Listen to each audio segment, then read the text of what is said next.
परमात्मा पंढरी क्षेत्रामध्ये कसा विराजित झाला ते वर्णन आपण पाहत होतो. अरे ते पाहत असताना एका एका विषयाचा उलगडा आता आधी होतं तसंच ठेवत आहे, पुन्हा ते हॉलचं होऊन राहिलं. एका एका विषयाचा उलगडा आपण त्या ठिकाणी करत होतो. बस पुंडलिकाच्या संबंधामध्ये ज्या वेगवेगळ्या चर्चा आपल्या समोर येतात किंवा नवे नवे ज्या पद्धतीने पुंडलिक महाराजांना आपल्या समोर मांडल्या गेलेत, खरंच पुंडलिक महाराज त्या वृत्तीचे होतेत का? हा विषय गौणत्वाचा आहे गळ्या. ते कसे होते, काय होते, हा विचार केल्यापेक्षा त्यांनी आपल्यासाठी काय दिलं, त्यांनी काय केलं, हा विचार मांडणं किंवा समजून घेणं अत्यंत महत्वाचं आहे. म्हणजे मी नेहमी एक वाक्य बोलत असतो, तुम्ही दिवसभर काय फक्त एखाद्या व्यक्तीचे अवगुण शोधत राहाल का? अरे माणूस म्हणून जर तुम्ही जीवन जगत असाल तर कधीतरी इतरांचे अवगुण शोधल्यापेक्षा त्याच्या गुणाचा विचार केला पाहिजे. ठीक आहे, एखाद्या अवगुण असतो तो अंगात, पण त्या अवगुणाला तुम्ही सामोरं केल्यापेक्षा, त्याला प्रेझेंट केल्यापेक्षा तुम्ही त्याच्या गुणाचं प्रदर्शन करा. त्याचे गुण किती भरलेले आहेत हे कधीतरी शोधलं पाहिजे. माणसं गुणापेक्षा अवगुणाला जास्त शोधतात. नागेशच्या अंगात किती गुण आहेत त्याच्यापेक्षा त्याचे अवगुण किती आहेत हे शोधायचं आणि मग सांगायचं तुम्हाला माहित आहे काय नागे, त्याच्या अवगुणाचं प्रदर्शन त्या ठिकाणी केल्या जातात, त्याला वाईट संबोधल्या जातात. पण तुम्हाला सांगू, आपल्याला दुसऱ्याला वाईट म्हणण्याचा अधिकार दिला नाहीये गड्या. दुसऱ्याला वाईट म्हणण्याचा अधिकार आपल्याला दिला नाही का? कारण जर आपण दुसऱ्याच्या अंतःकरणातल्या, दुसऱ्याच्या आतल्या अवगुणाचा शोध घ्यायला जर पुढे जात असेल तर विचार करा आपल्या अंतःकरणात किती अवगुण भरलेले आहेत. ज्या अर्थी आपण दुसऱ्याचे दोष शोधतोय याचा अर्थ आपलं अंतःकरण मलिन झालेलं आहे, म्हणून आपण दुसऱ्याचे दोष शोधतोय ना. कबीरजी एक जगह सुंदर कहते हैं, बुरा देखन मैं गयो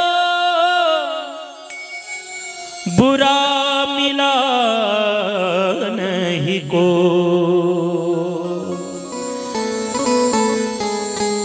जब घट भीतर झाँक लियो मुझसे बुरा नहीं को.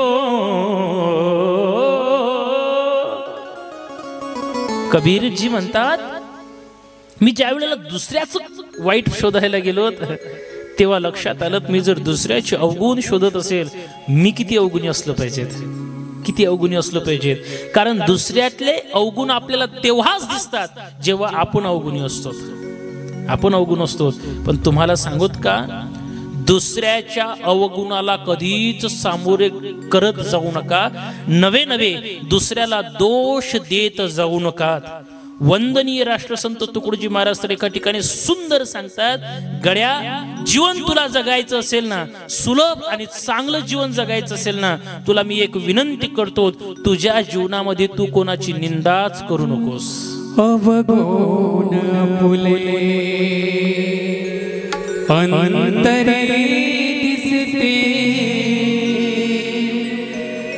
अवगुण फुले अंतरे दिसते, कर चिंता त्याचे को निंदा को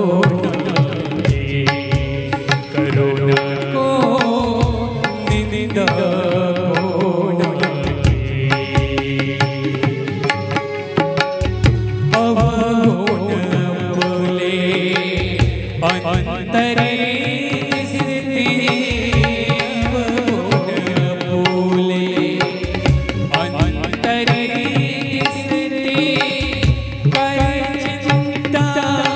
क्या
स्वभाव मृदु भाषाही वापर मोलाचे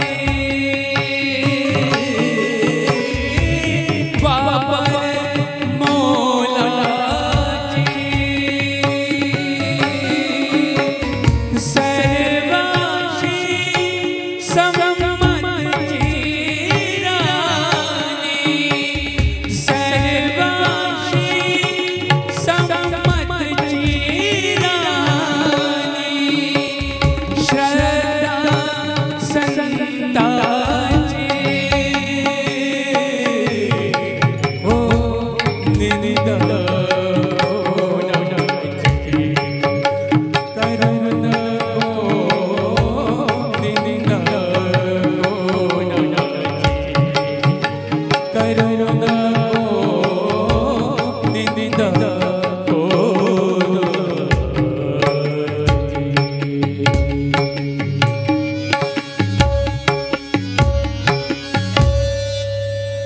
अवगुण आपुले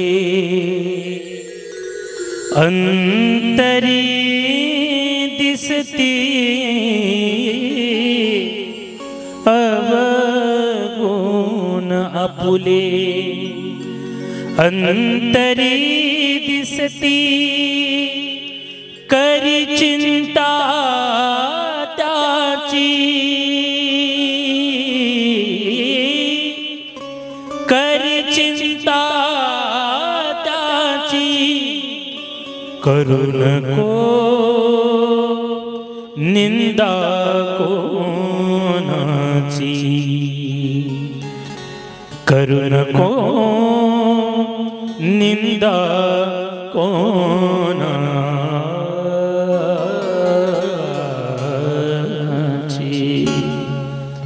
किती सुंदर वाक्य दिलेत. कोणाची निंदा करायची नाही. आपल्याला मला खरं सांगा आईनो, तुम्हाला कोणी वाईट म्हटलेलं चालेल का? समजा एखादी ते शेजारच्या मावशीने तुम्हाला दुसऱ्याजवळ काहीच काही सांगायला लावलं, ते जर तुम्ही ऐकतात तुम्हाला आवडेल? अरे तुमची जर दुसऱ्याने निंदा केलेली तुम्हाला आवडत नसेल, आपण का म्हणून दुसऱ्याची निंदा करायची? आणि एक सांगतो हा असा तो तसा हे सगळं शोधल्यापेक्षा अरे आपण कसे हाही विचार कधीतरी केला पाहिजे. दुसऱ्याला लांछन घेतल्यापेक्षा माझा मुद्दाच मुळात हा होता, अवगुण शोधल्यापेक्षा त्याच्या गुणाची वाव द्यावे. त्यांनी काय दिलं हे जास्त महत्वाचं आहे. म्हणून एखाद्या वेळेला जर तुम्ही पुंडलिक महाराजांना तो भक्त पुंडलिक होता पापी आणि दुष्ट असं म्हणत असाल तर विचार करण्यासारखी गोष्ट आहे. त्या पुंडलिक महाराजांनी त्यांच्या पापाच्या भरोशावर, त्यांच्या पापाच्या जोरावर जर आपल्याला भगवान पंढरीनाथ परमात्म्यासारखं दैवत महाराष्ट्राला दिलं असेल, त्या लोकांचं, त्या पुंडलिकाचं जर पाप इतकं मोठं आहे, त्यांचं पुण्य किती मोठं असेल? पुण्य किती मोठं असेल? त्यांनी जर एवढं पाप केलं तर पंढरपूरला पांडुरंगाला उभं केलं, त्यांचं पुण्य किती मोठं असावं. पुंडलिक महाराजांसारखं खरं सांगू तो रिटर्न येऊन राहिला. तो पुंडलिक महाराजांसारखं दैवत वेगळं नाही. पुंडलिकाला ज्या भाषेमध्ये संबोधल्या जातात, खर तर ते अवगुणाच्या माध्यमातूनच त्याची जी गुणाची प्राप्ती दिसली. म्हणजे खऱ्या अर्थाने चिखलात कमल उमलत असतात, कमल फुलत असतात, त्याच पद्धतीने वाईट वृत्तीतून एखादी चांगली वस्तू निघतेत ना, त्यावेळेला तिचा गोळवा सुद्धा काही वेगळा असतो. या वृत्तीनं पुंडलिक महाराजांचं चरित्र आपण डोळ्यासमोर घेतलं तर नक्कीच आपल्याला समजून जाईल. मी काल दोन तऱ्हेने तुम्हाला पुंडलिक महाराजांचं चरित्र सांगितलं. एक म्हणजे महिपती बुवांनी सांगितलेलं रोहिदास महाराजांचं जे कल्पवेदामध्ये मांडलं गेलं. दुसरं मी तुम्हाला सांगितलं कुक्कुट स्वामींच्या माध्यमातून. आणि पुंडलिक महाराजांचं तिसरं खऱ्या अर्थाने चरित्र जे सांगितलं गेलेलं आहे, ज्याचं वर्णन त्या ठिकाणी केलं गेलेलं आहे, ते पुंडलिक महाराजांचं चरित्र वर्णन खऱ्या अर्थाने स्कंद पुराणामध्ये आलेलं आहे. स्कंद पुराणामध्ये आलेलं आहे.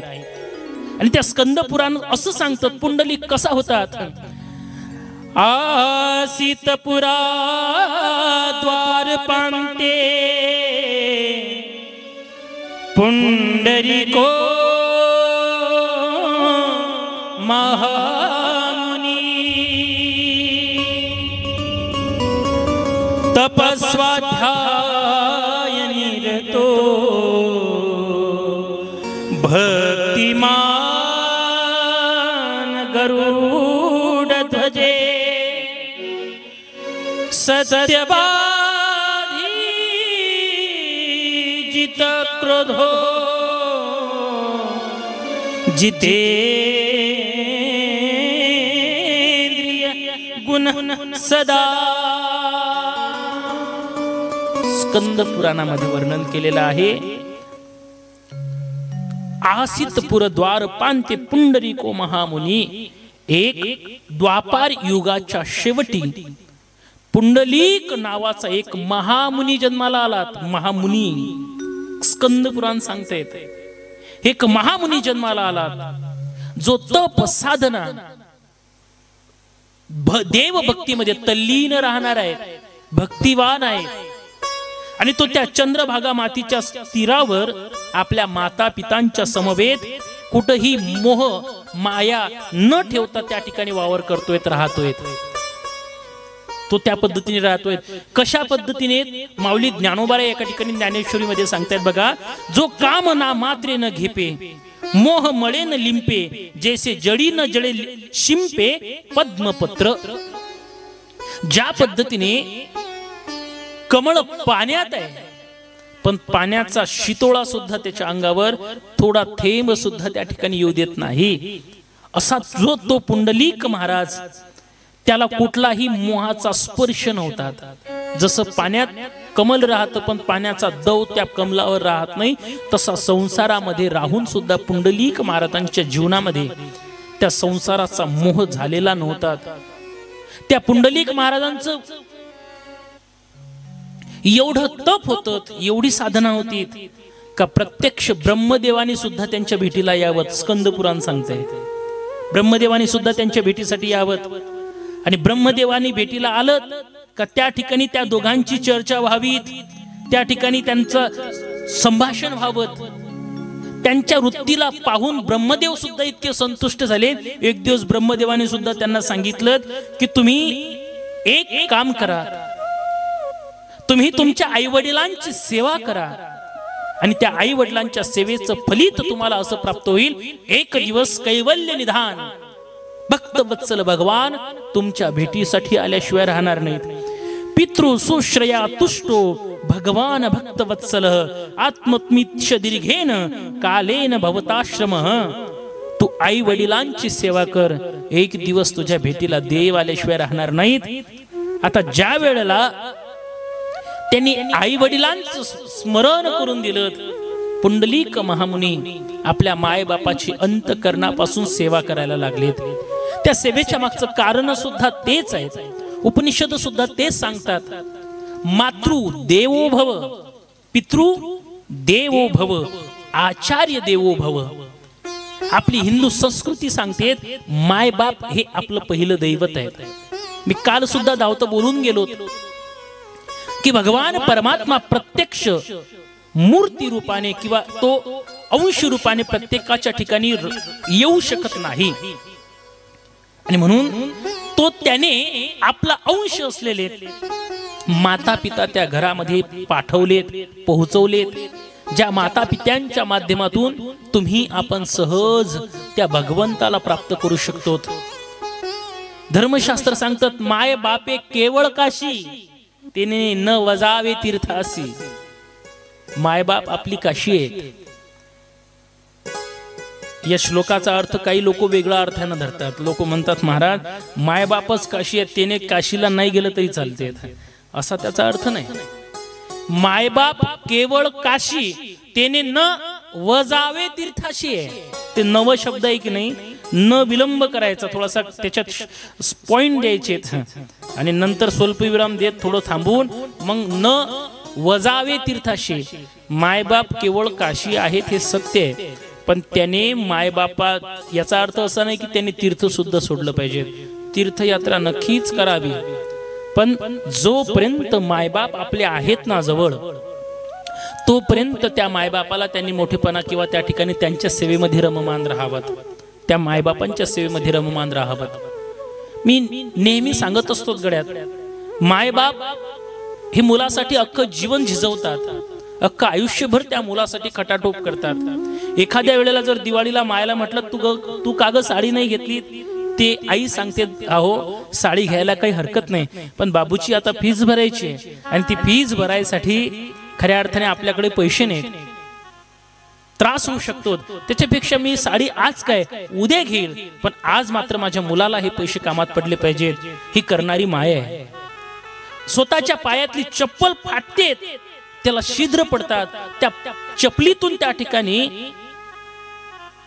काटे घुसतात, त्याच्या पायात रुततात, पण तरी सुद्धा तो बाप नवी चप्पल घेत नाहीत का? कारण माझा मुलगा पथरोडला, परतवाड्याला, अमरावतीला कॉलेजला जातो, अंजनगावला कॉलेजला जातो, तर तो लोकांमध्ये शोभून दिसला पाहिजे, म्हणून 500 ते 700 रुपयाचा बूट माझ्या मुलाला घेऊन द्यायचा आहे, म्हणून तो बाप स्वतःच्या पायात फाटकी चप्पल घालतो. सर्व जीवन व्यथेमध्ये घातलेलं आहे, आणि असा व्यथेमध्ये जगणारा तो बाप, ती माय, मला तुम्ही खरं सांगा, अख्खं आयुष्य ज्या मायबापांनी त्या मुलाला मोठं करण्यासाठी घालवलं, तेच जर बाळ मोठं झाल्यानंतर त्या मायबापाला डावलत असेल तर त्यांचं अंतःकरण काय होतं? तुम्हाला खरं सांगतो, मी नाम उल्लेख करत नाही, त्या जवळचा मित्र होता याच्यासाठी की मी त्याला दूर केलं होता.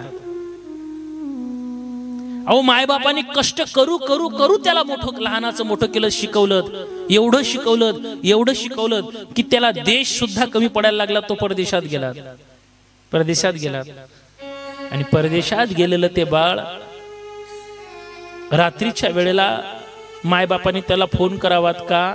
कारण दिवसा फोन केला तर तो तिकडे रात्र असतेच ना, मग माझ्या मुलाची झोप मोड होणार, म्हणून आपली झोप मोड झाली तरी चालेल, पण मुलाला दिवसा कॉल केला पाहिजे, त्याला फोन केला पाहिजे, म्हणून रात्री 2-2 वाजता त्या मुलाला त्या मायबापांनी फोन करावात आणि एकच अट्टहास करावात, बाळा दादा, अरे अनेक वर्ष झाले तू दूर निघून गेलायस रे, एकदा तरी आमच्या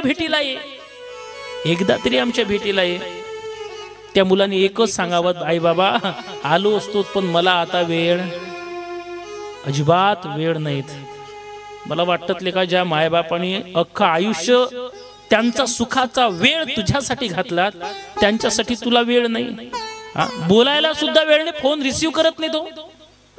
मला असं वाटतं का तुम्ही एवढे कसे काय मोठे झालेत की तुम्हाला मायबाप सुद्धा लहान वाटायला लागलेत? माणूस जगात किती मोठा झालात ना तरी तो मायबापापेक्षा, गुरुपेक्षा मोठा होऊच शकत नाही.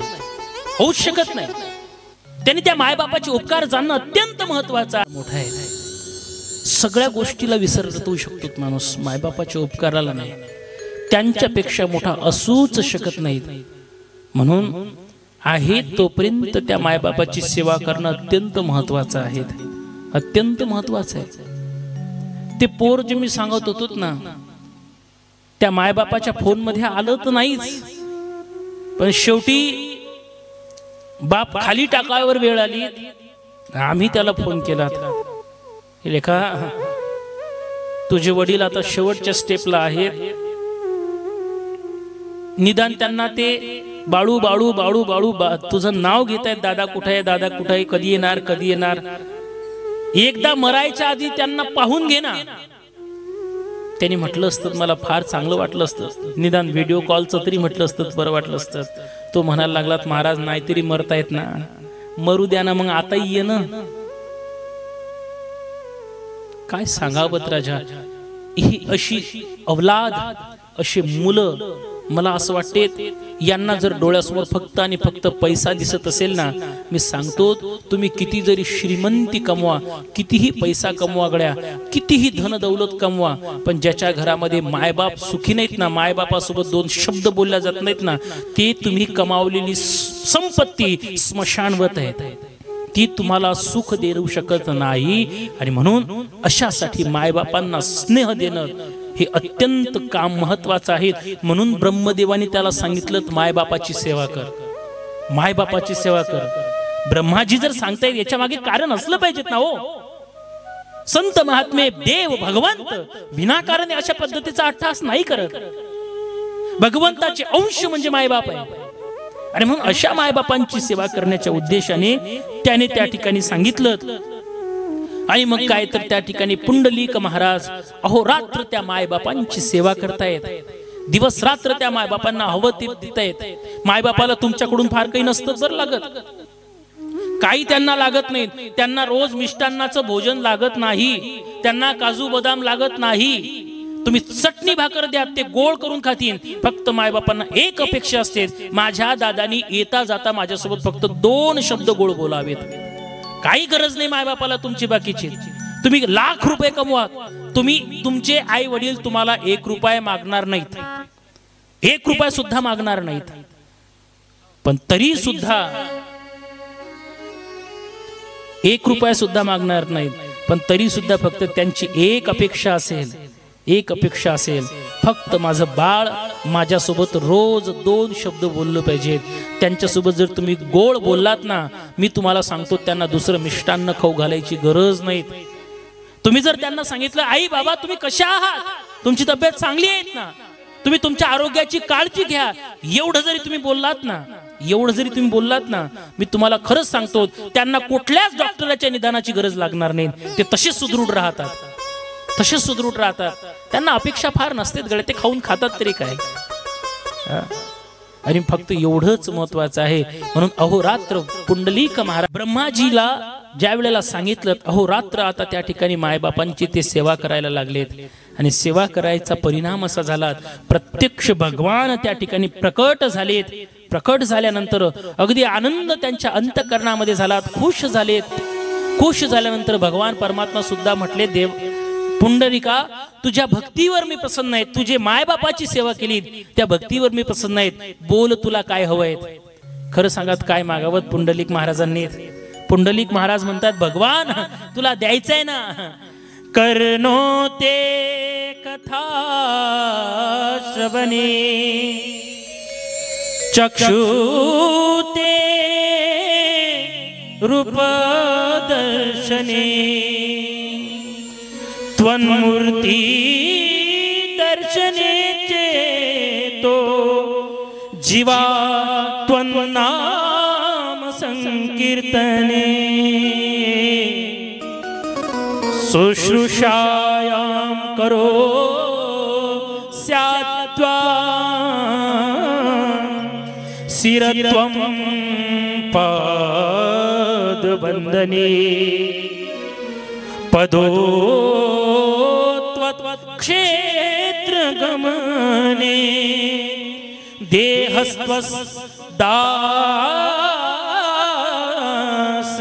संगमे.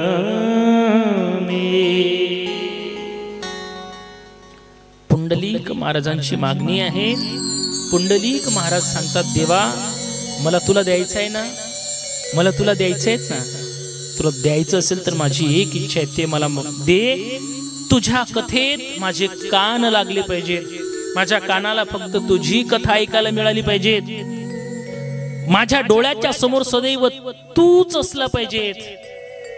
सदा माझे डोळे जळू तुझी मूर्ती, सदा माझे डोळे जळू तुझी मूर्ती, सदा माझे डोळे जळू तुझी मूर्ती. रघुमाईच्या पती सोयरिया, रघुमाई